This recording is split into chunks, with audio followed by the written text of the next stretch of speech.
Hey everyone, and welcome back.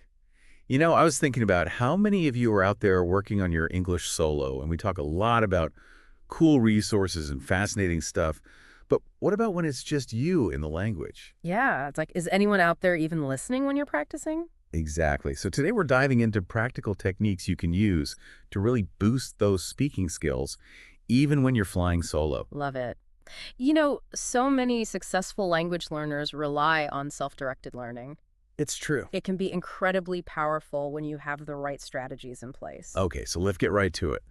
What are some things people can try to boost their confidence and fluency when they're practicing on their own? Well, one of the biggest things I see people getting stuck on is what I call the translation trap. The translation trap? Yeah, it's that constant back and forth between your native language and English. Yeah. Instead of letting those words flow, they're stuck translating every single thought in their head. Oh, I totally get that. It's like you're trying to drive with one foot on the gas and one on the brake. Exactly. You're not going to get very far very fast. So the first thing to try is breaking free from that translation habit and training your brain to think directly in English. Okay, that sounds a little intimidating, but I'm game. How do we do that? Start small. Think about your daily routine. Oh, Instead of just listing those activities in your head, try narrating them in English. Even if it's just simple sentences, like instead of thinking, I woke up, brushed my teeth, made coffee, try something like, man, this morning was crazy. Woke up late, rushed to the bathroom, almost tripped over the cat. uh-huh. I like it. Add a little drama. But what about actually speaking out loud? A lot of people feel a little weird about talking to themselves, but it's one of the best ways to get comfortable with the language. True. When you're alone, there's no pressure, no judgment, just you and the words. Right. You can try out different phrases, work on your pronunciation, get a feel for the rhythm of the language. I used to think talking to myself was strange, but I've actually started doing it more and more when I'm practicing new phrases. It really works. It's like having a built-in conversation partner. Exactly. And you know what? You can even take it a step further and record yourself speaking. Ooh, that sounds a little scary. I know. It can be a bit daunting, but trust me, it's like having a personal speech coach in your pocket. A speech coach who never gets tired of listening to you mess up. Ah. Okay, so recording ourselves. Any tips on how to make that super effective? Okay. Think about something you've struggled to explain in English. Got it. Maybe a complex idea or a story you wanted to tell. Now, try recording yourself explaining that for just a minute. Okay, and then what? Listen back. Pay attention to where you hesitate or where you use filler words like, did you mispronounce anything? It can be super insightful. It's like watching game footage, right? Yes, Yeah, exactly. You can analyze your performance and see where you can improve. I love that. But for someone just starting out, that might feel like a big jump.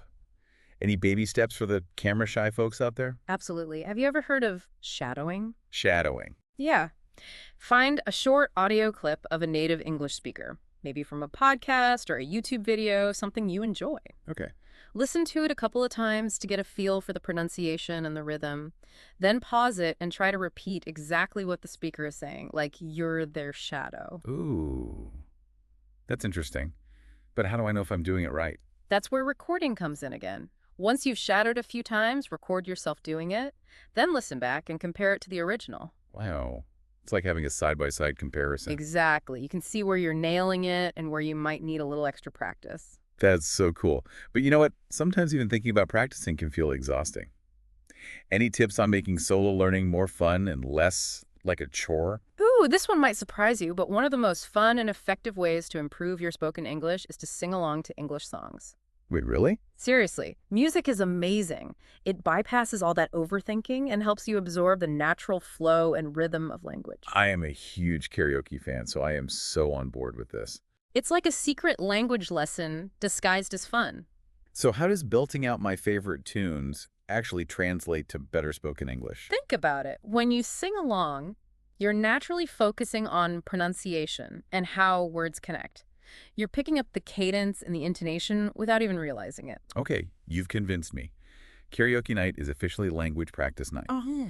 But what if I'm struggling with some of the words and phrases in the songs? Great question. That's where our vocabulary expert, Charlotte, comes in. Charlotte, It's always awesome to have you on the deep dive. We've been talking about all these fun ways to practice English solo, and I know you have some incredible insights on the vocabulary we've been using. It's always a pleasure to have you, Charlotte. It's fantastic to have you here, Charlotte. We've been diving into all these cool things. You Yeah. can try to boost your spoken English. Yeah, even when you're on your own. Right. Mhm. Exactly. It's like having this secret superpower. I love that idea. And you know what? Language itself is full of superpowers. Ooh, I look where you're going with this. The words we choose, they can make such a difference in how we communicate and connect with others. It's so true. It's like having a toolbox full of possibilities. But sometimes it feels like I'm missing the instruction manual. Ah. That's why we're so excited to have you here, Charlotte. Yeah. To break down some of this vocabulary we've been using. So let's start with the word overwhelmed. You know, we talked about how exciting it can be to start thinking in English, Yeah. but it can also be a little overwhelming at times. So Yeah. what does that really mean, to feel overwhelmed? Overwhelmed. It's like being hit by a giant wave. Whoa. You're suddenly drowning in a sea of emotions or information. Or to-do lists. Exactly. It's that feeling of being totally swamped. I know that feeling all too well, especially when I'm trying to learn something new. Or when you're starting a new project. Yeah. But what's interesting is even though it's a negative feeling, the word itself has a kind of power to it. I think you're right. Recognizing that feeling can actually help you regain control. Like you're naming it to tame it. Yes, exactly. Like, okay, this is a lot, but I can handle it. And speaking of handling tricky situations, we talked about recording yourself speaking English. And the first time I listened back, I totally cringed. Charlotte, what does that mean to cringe? Is it always a bad thing? Cringing is so interesting. It's that involuntary reaction to something awkward or embarrassing. Or maybe even a little painful to watch? Right, like watching someone trip and fall or listening to a really bad karaoke performance. Oh, I've been there. But cringing can also be a sign of self-awareness. How so? It means you're able to recognize those moments where you might have messed up. Which is the first step to improving. It's like having that internal feedback system that says, okay, maybe I could have done that differently. Yeah, exactly. Now, we also talked about karaoke as a fun way to practice English, and we described it as language practice disguised as fun. Charlotte, can you unpack that phrase for us, disguised as? Sure. Disguised as is all about appearances. It means something is presented as one thing, but it's actually something else entirely. Ooh, Like a secret identity. exactly. It's like wearing a costume to hide your true self. Like a superhero or a They- spy. Yeah, or maybe even a chameleon blending in. Okay, I'm loving this. It's like a linguistic plot twist. Exactly. Now, when we talked about singing along to English songs, we mentioned how it helps you absorb new words and phrases. Charlotte, what's the magic behind that word? Think of a sponge soaking up water. That's what our brains do when we absorb information. We take it in, we process it, and we make it our own. So it's not just memorizing, it's really understanding. It's making those words and phrases part of your active vocabulary so you can use them naturally. I love that. Now, we also talked about the importance of challenging ourselves to take things a step further in our learning. What does that phrase really mean, Charlotte? Taking it a step further is about pushing your boundaries, going beyond your comfort zone. It's about that growth mindset. I love that. Always striving for more. Speaking of improvement, we mentioned how reading aloud can help you speak more smoothly. Charlotte, can you paint a picture for us of what that sounds like? Smoothly. It's like gliding through the air, like a bird soaring without any effort. It's about that flow. Exactly. Moving gracefully without any bumps or interruptions. So it's about achieving that sense of ease in your speech, Yes. making it effortless. Now, we also talked about how singing along to English songs can help you learn new words and phrases effortlessly. Charlotte, what's the secret behind that word? Imagine doing something so easily it feels like you're not even trying. That's effortlessly.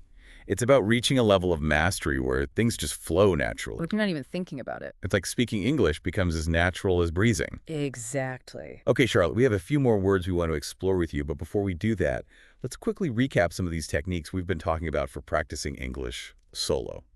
Okay, Charlotte, let's get back to those awesome vocabulary insights. We were talking about mimicking and imitating native speakers. Are those the same thing, or is there a difference? That's a great question. They're often used interchangeably, but there is a subtle distinction. Mimic often implies copying someone in a more playful way, like doing an impression of someone. So if I'm trying to perfectly recreate a British accent, I'm imitating. But if I'm just joking around with my friend's way of speaking, that's mimicking. Yeah, exactly. Imitating is more about learning and adopting a style, while mimicking has that element of fun or even exaggeration. That makes sense. Now, when we were discussing reading aloud, we mentioned that it's normal to stumble over words at first. What does it mean to stumble in that context? Stumble can refer to physically tripping, but it can also describe those moments when we hesitate with our words, like we're searching for the right way to say something. It's like hitting a speed bump in the middle of a sentence. Exactly. And those little stumbles are totally normal, especially when you're learning something new. They're actually great opportunities to learn and grow. That's a good way to look at it. Well, Charlotte, thank you so much for sharing your insights into all these words and phrases. Yeah, thank you, Charlotte. You've given us so much to think about. It's been my pleasure. Words are powerful tools, and understanding them can help us connect with others in amazing ways. Couldn't agree more. Okay, before we let you go, is there one word or phrase you'd challenge our listeners to use this week? Hmm, that's a tough one. But I think I'll go with take it a step further. We've covered so many fantastic techniques today, and I really encourage everyone to choose one or two and see how far they can go with it.